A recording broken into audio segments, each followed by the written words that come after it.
Kalau kita balik lagi ya ke kalian. Kalau kalian nih, kalau memang mau menonton Coldplay itu berdasarkan apanya? Entertainingnya kah? Atau yang suka lagunya? Dan kalau kalian nggak mau nonton, karena apa? Gitu. Dan yang terakhir, worth it nggak sih nonton Coldplay di Indonesia itu worth it nggak sih? Itu kan yang jadi pertanyaan. Mungkin kalian punya pendapat sendiri, bisa tulis di bawah. Kalau aku sih, aku pribadi nonton Coldplay itu yang aku cari adalah experience-nya sih, pengalaman sekali seumur hidup. Kan kalau misalnya emang aku punya rezeki ya aku nggak akan istilahnya, ya aku akan cari yang terbaik, spot terbaik gitu loh. Misalnya aku punya rezeki, mungkin orang bilang lu ngapain ngeluarin 11 juta buat nonton konser bla bla bla segala macem. Buat aku pengalaman itu nggak ada harganya. Aku punya prinsip pengalaman itu nggak ada harganya. Jadi ketika aku punya uang, ya udah, karena aku mau mencari pengalaman untuk nonton konser band yang aku suka dengan cap konser band yang paling apa ya istilahnya, paling megah atau paling megah lah gitu kan, ya aku bakal oke lah, gue nggak apa-apa beli yang paling mahal lah segala macem gitu kan, biar puas gitu. Sama kejadian melenceng sedikit, kayak contoh misalnya ya, waktu aku ke Pulau Timang cuma bawa uang 500.000 cash udah. Terus tuh mau ke Pulau Timang itu harus pakai jeepnya itu satu jeep kayak di Bromo 250.000 per satu jeep buat nyewa ke sana. Bromo 800 kan? Enggak, maksudnya per orang. Bukan per orang, per jeep. Gitu iya. Kak. Kalau di Bromo jeep itu 800.000. Iya, per jeep bukan per orang. Artinya kalau misalnya kamu perginya cuma berdua doang, ya udah 800.000 bagi 2 gitu kan. Kalau misalnya kamu berenam ya 800.000 bagi 6 gitu kan. Artinya harga segitu tuh per jeep bukan per orang. Nah, bayangin dong aku sendirian ke sana terus dengan harga 250, ya setengahnya aja doang yang aku bawa gitu kan. Tapi karena aku ya pengalaman ya, satu aku pengen banget ke Pulau Timang, pengen banget buat nyebrang pakai gondola yang manual, ya udah akunya akhirnya ya udah bodo amat, oke gue berangkat gitu kan. Plus bayar gondola yang lumayan harganya 150 buat sekali buat PP nyebrang gitu kan. Tapi karena aku pengen membeli experience, jadi ya udah gitu loh. Itu buat aku pribadi. Tapi ya udah setelah itu ya udah selesai, udah nggak usah ngulang-ngulang lagi atau gimana kan gitu. Jadi kalau aku pribadi, kalau misalnya punya uang, ya aku tidak akan perhitungan lah istilahnya, ya udah gue beli deh buat tiket Coldplay yang paling mahal karena sekali seumur hidup, itulah istilahnya. Buat apa sih, selain entertainmentnya juga ya band favorit bos, jadi kan kayak yang wah gimana gitu. Iyalah, kalau inget zaman SMP ya, lagi tingginya Coldplay itu, dan Niji keluar, ini akan menjadi Coldplay Indonesia. Bener banget. Kita sepemikiran berarti. Iya, kayaknya semua anak seangkatan kita pasti mikir gitu. Niji itu Coldplay-nya Indonesia sebelum vokalisnya berubah aliran ya. Berubah haluan. Nah, tapi memang aku akuin sejak vokalisnya itu keluar, Niji itu kayak kehilangan ini ya sih, kehilangan jati dirinya, daya tariknya juga, karena suaranya itu soulnya itu kan di Nijinya, di Giringnya, sorry, kuat banget sampai yang dijadiin soundtrack filmnya Laskar Pelangi itu gila. Aku aja waktu ke lokasi syutingnya ya, di Pulau Belitung itu, di sekolahnya, waktu aku keliling Indonesia. Laskar Pelangi yang mana sih? Kan lagu Mimpin adalah. Oh iya. Itu yang aku ingat itu ada suara vokalisnya Niji di sana. Aku nggak inget pemain-pemainnya, tapi yang aku inget bandnya. Waktu aku masuk di sekolah itu.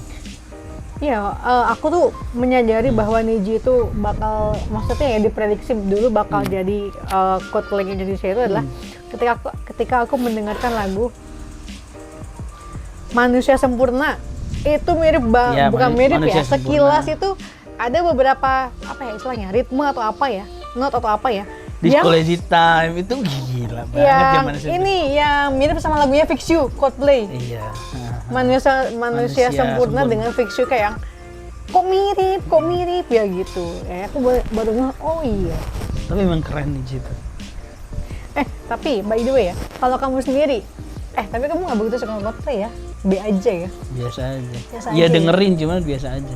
Kayaknya aku semua band tuh biasa aja. Kayaknya lah ya. Tapi karena terlalu banyak yang aku suka, aku nggak spesifik suka apa. Tapi kalau disuruh milih ya, genre apa yang paling aku suka? Aku Bob Marley sih. Nggak tahu tuh reggae, ska itu gila.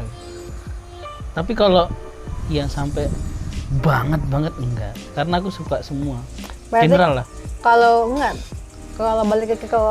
balik lagi ke Coldplay, kalau kamu misalnya punya uang apa segala macam, nonton nggak? Dengan keadaan sekarang ya. Enggak, maksudnya kalau misalnya kamu punya uang, nah kamu bakal Iya. nonton atau enggak? Nonton. Karena Alasannya? karena aku pengen lihat entertainingnya, Oh, permainan cahayanya itu, cahayanya sih aku paling pengen Penasaran tahu, ya? karena ada di satu crowded penonton yang sangat gede dan dengan permainan lampu seperti itu, aku pengen tahu di dalam seperti apa sih. Karena gini, aku pernah merasakan nonton bola klub besar di Indonesia Liga 1 secara langsung di Malang waktu itu. Jadi Arema itu lawan klub Korea waktu itu di Kanjuruhan, dan aku nonton langsung. Ternyata gila, vibe-nya beda. Vibe-nya kan? Beda. Jadi yang aku pengen tahu itu di satu vibe-nya, tapi yang utama permainan lampunya, cahayanya yang kayak gitu warna-warni, kita suka. Berarti kamu mau nonton konser, mau nonton Coldplay dengan dua alasan. Yang pertama, pengen tahu entertainnya dia, sama apa sih tadi, vibes-nya ya. Worth it dengan harga segitu. Kalau harga dengan sekarang masih 50-50. Tapi kalau dikerucutkan lagi, worth it gak sih? Enggak. Oh iya? Enggak. Kenapa? Ya, kau tahu sendiri harga segitu. Aku nih, kalau punya uang dengan harga gorengan seperti sekarang ya aku mending nonton konsernya Rolling Stone di Inggris. Aku bawa uang 60 juta nih, berangkat aja aku ke Inggris nonton Rolling Stone. Orangnya nggak desek-desekan, nggak rese. Dengan harga kan paling murah kan 800.000 nih ya. Paling mahal tuh kan 11 juta. 800, iya. Iya kan. Nah, menurut kamu dengan range harga segitu untuk nonton Coldplay di Indonesia itu worth it atau enggak? Dengan orang kan banyak tuh yang kayak mau pinjam ke pinjol lah, sampai banyak kayak itu yang bego sih. meme kayak mau jual ginjal apa segala macem kayak gitu ya. Nah, maksud kamu ya, maksud aku ya, worth it nggak dengan harga 800.000 sampai 11 juta buat nonton? Dengan harga tidak gorengan. Tidak gorengan maksudnya? Kamu paham gak sih harga gorengan dan enggak itu? Enggak. Ya ini ya awal mula pertengkaran rumah tangga ini. Jadi harga gorengan itu dari harga semula 11 juta jadi 60 juta itu udah harga gorengan. Digoreng sama orang. Harga calo gitu loh. Oke, tahu. Nah, harga gorengan apa enggak nih? Enggak, kan aku bilang range normalnya. Jadi 800 sampai 11 Kalau juta. harga normalnya asalkan memang benar-benar dijanjikan oleh promotornya bahwa konsernya sama dengan yang lain ya, dengan negara-negara lain. Dengan standarnya lah, oke. Worth it kalau menurutku. Harga 11 juta. Tapi yang 800.000 nggak worth it sih menurutku. Kalau 800.000 nggak worth it. Kalau festival ya, yang di tengah itu, yang berdiri itu worth it banget. Harga 3,5 sampai 8 juta ya apa? Nggak tahu. Sekian lah. Ya. Worth it. Tapi kalau 800.000 yang paling murah nggak worth it sama sekali. Mendingan karena kamu di pojok. Mendingan gak usah nonton ya. Mending nonton YouTube langsung mukanya Chris Martin gitu. Ya, kalau Kalau aku pribadi worth it sih. Worth it karena worth apa? Karena buat tanda kutip ya, pertanyaannya salah berarti. Worth it nggak dengan kita ngomongin tiket paling mahal ya, dengan harga 11 juta buat nonton Coldplay, berarti worth it ya? Worth it. Buat aku juga worth it. Kenapa? Karena seperti yang aku bilang tadi, pengalaman itu nggak bisa dibeli dengan uang, udah itu doang, ya kan? Kalau kalian melihatnya, wah 11 juta, mending aku ini beli itu nggak bisa di-compare karena pengalaman berarti yang ngomong kayak gitu berarti dia memang nggak benar-benar suka Coldplay, yaitu generasi fans karbitan yang kata aku tadi, yang tahu Coldplay cuma lagu Yellow doang. Ya aku nggak kalian nggak harus tahu semua lagunya, tapi maksudku di sini kalian yang memang benar-benar ngikutin dengerin Coldplay dari awal, dari kalian mungkin SD SMP kalian tahu Coldplay, tahu perjalanannya dengan segala kontroversinya ya.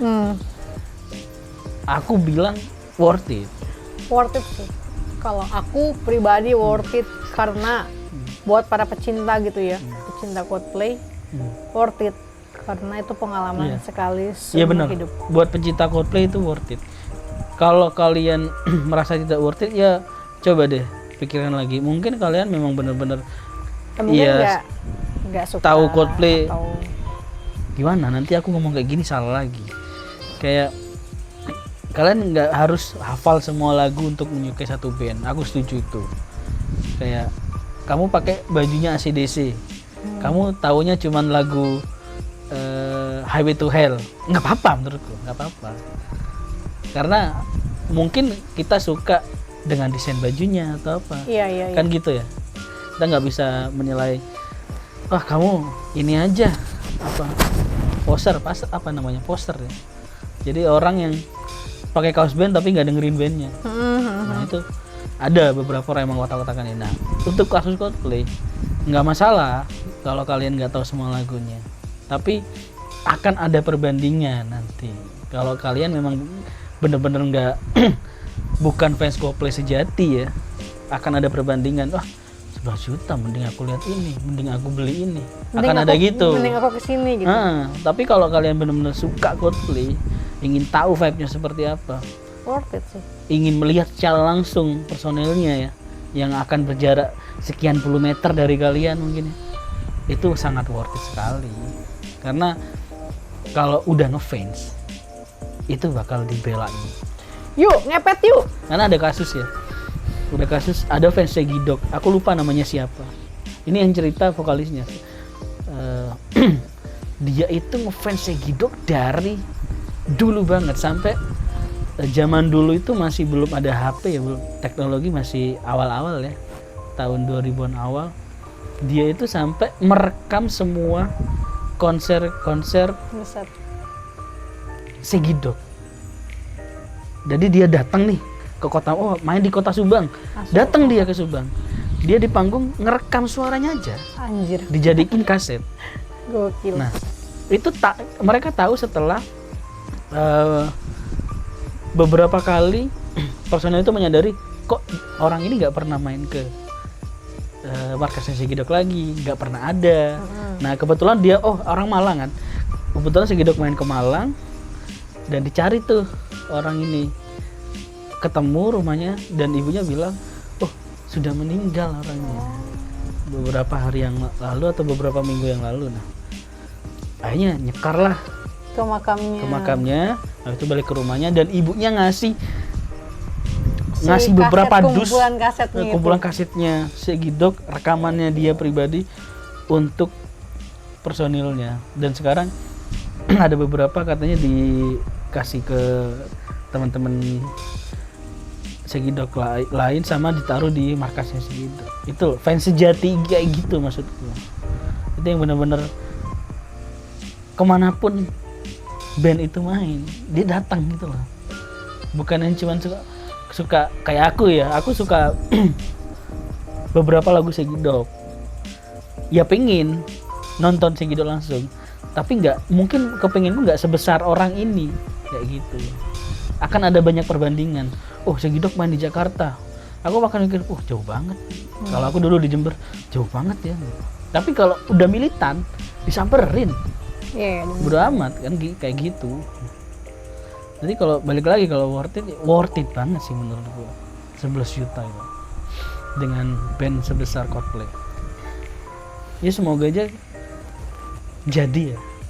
Meskipun di demo nanti insya Allah tetap jadi, karena kan Coldplay datang ke sini itu bukan cuman sekedar konser, tapi kan juga menaikkan pendapatan negara juga dari Iya, sektor wisata.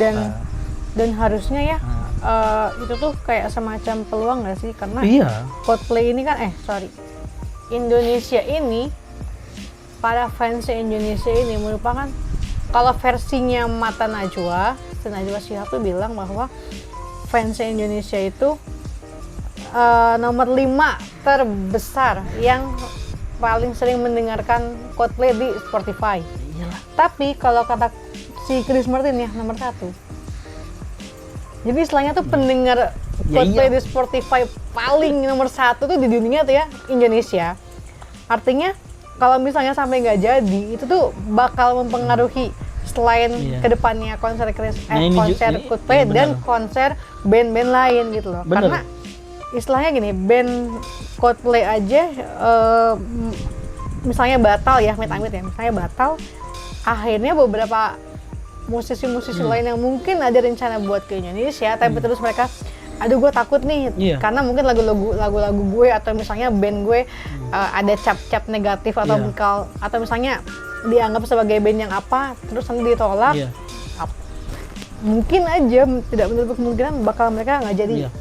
ke Ya banyak lah Indonesia kasus-kasus gak gitu. jadi itu, kayak Rihanna kan sempat gak jadi. Kayak gitu. Ya kita lihat lah gimana nanti tanggal 15 November.